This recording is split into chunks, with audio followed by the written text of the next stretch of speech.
Today on Spooky Saturday, I've come to the graveyard to get inspiration for how to make my own gravestones.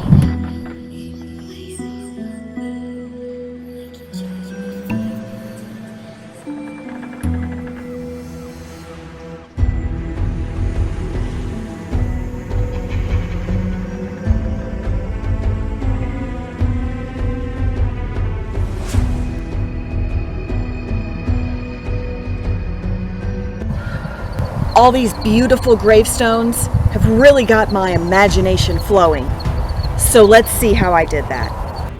Before we get started, if you like spooky content, make sure you hit that subscribe button down there. It will keep you up to date on all my spooky adventures. Okay, let's get started. I am taking a foam block from the craft store and I'm going to cut it down to size. This is already about a quarter of the size of the foam block itself. It comes in a rectangle. And I've cut it before to make some bigger stones, but I want to make a little bit smaller gravestones this time. So I'm going to cut this piece in 2 quarters.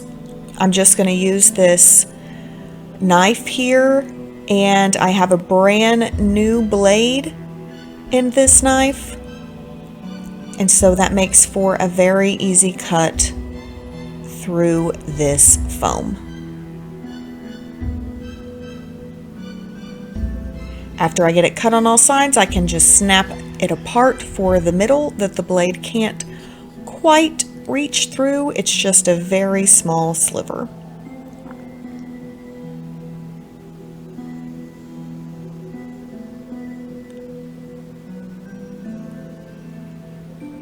And after I break it apart, I kind of want to rub it together and just get the little pieces that are going to fall off anyway to come off now.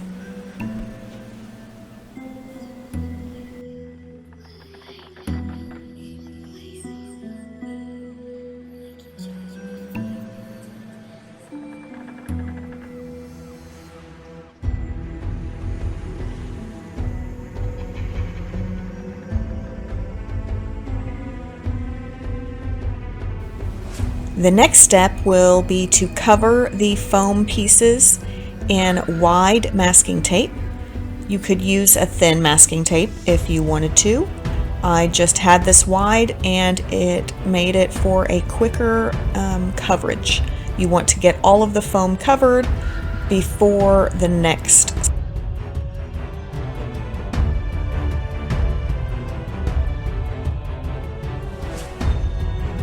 And for some of these foam blocks, I'm going to trim them down even more. So I cut the corners off, and I will trim some down in even more fashion before I wrap them.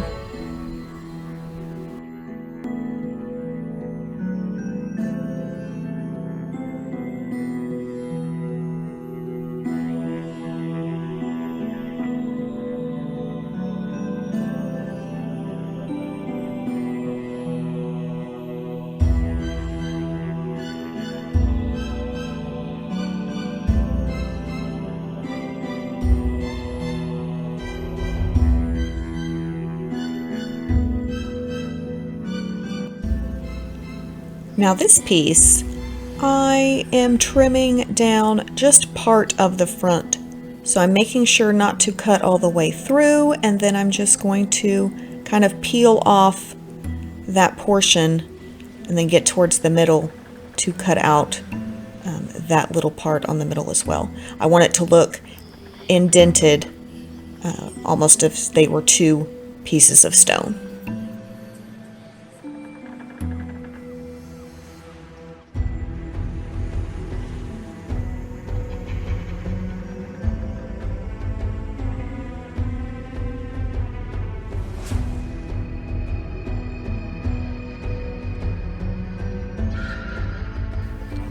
The next step will be to round and press down on this to shape out the shapes of the actual gravestones themselves. So this, I'm just pressing on the sides to get that curve a little better, and then I'm pressing down to make a distinctive bottom on it as well. Then I'm going to make one look like kind of a chunk fell off, got broken off of the gravestone a little bit. It's going to come kind of at a slant towards the top. And so I'm just using my bone folders here to really help me press and mold that foam that's inside. And I'm just going to do this to all of the headstones.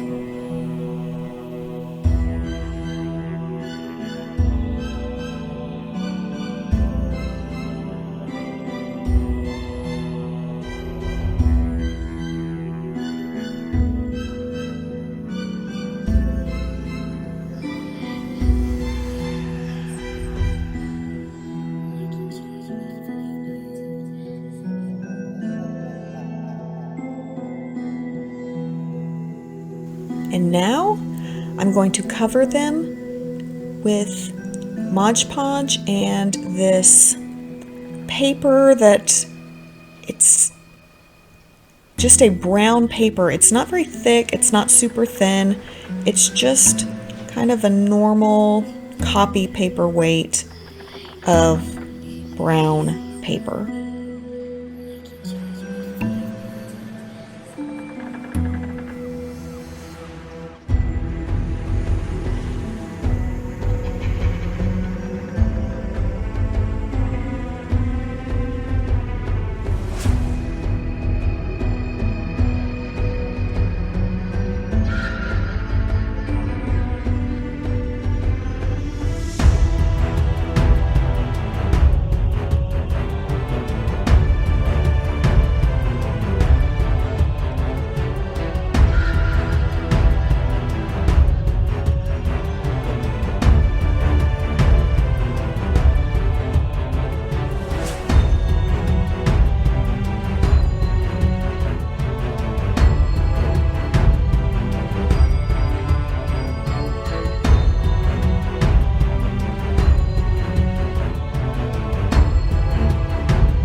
I really want to make sure that I get the entire headstone covered in the paper because I do not want any of the masking tape to show. For the next step, I want to make sure that it's a very uniform kind of finish. So I wanted to make sure that I completely covered the entire headstone with the paper mache here that we are doing.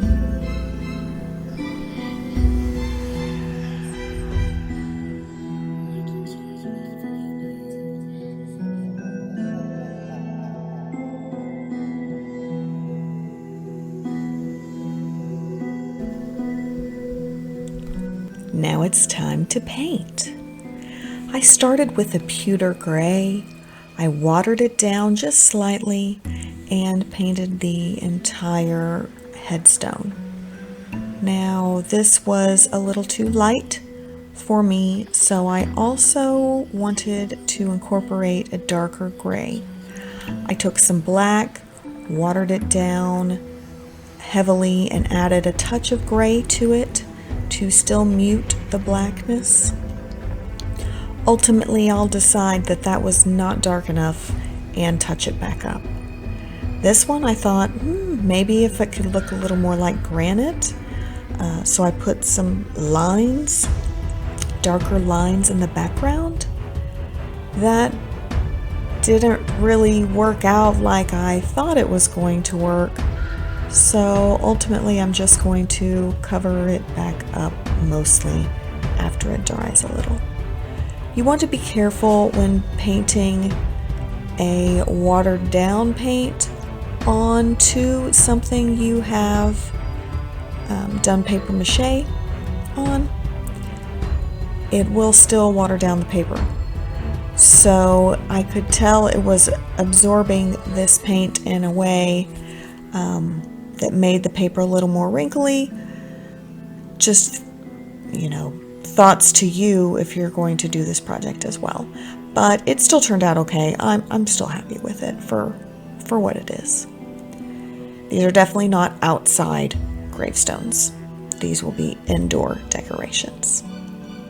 So I just paint over those little squigglies more because I did not really like them as I thought. I'm going to mix the rest of the gray in with this black to make it slightly more dark, more black and gray. Then I'm going to take the water and another paintbrush and kind of move it around so it's not just a solid dark mark. I want a haze.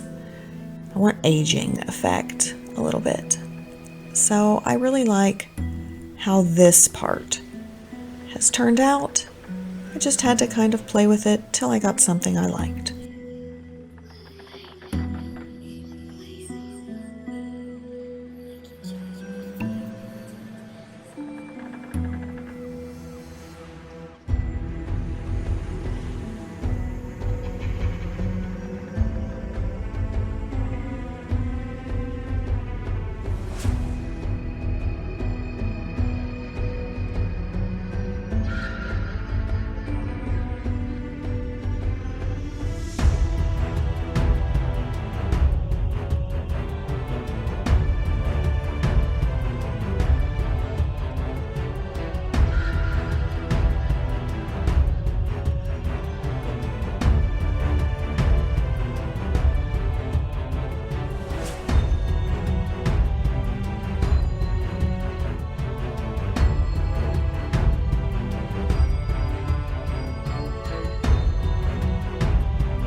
Now that the initial paint is dry, I'm just going to paint some wording on some of these gravestones.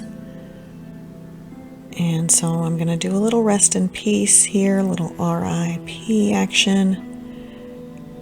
And you can't really tell too much from the video, but I've pulled the paintbrush down to where it really thins out as it comes towards the end, and it looks a little more creepy. On this gravestone, here lies Dave. I'm sorry, Dave. If there's a Dave here, I apologize. If there's a Dave Gutman here, I really apologize, because my son desperately wanted me to put "Here lies Dave Gutman." Although I had no room to put Gutman, I did incorporate Dave. I do not know a Dave Gutman, but if I did know a Dave Gutman, I would be very sad for him, because apparently my son thinks he's dead.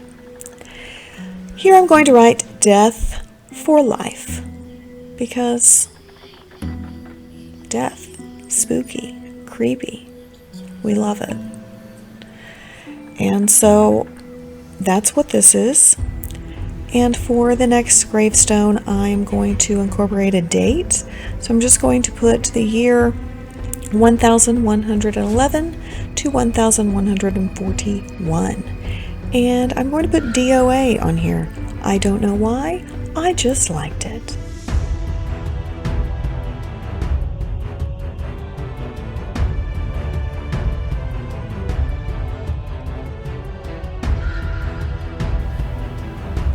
I hope you enjoyed how these spooky gravestones turned out. Thank you for joining me on this episode of Spooky Saturday. If you liked this episode, please give it a thumbs up and share it with your friends. For more content, hit that playlist and you can watch the rest of my spooky, eerie Saturday adventures.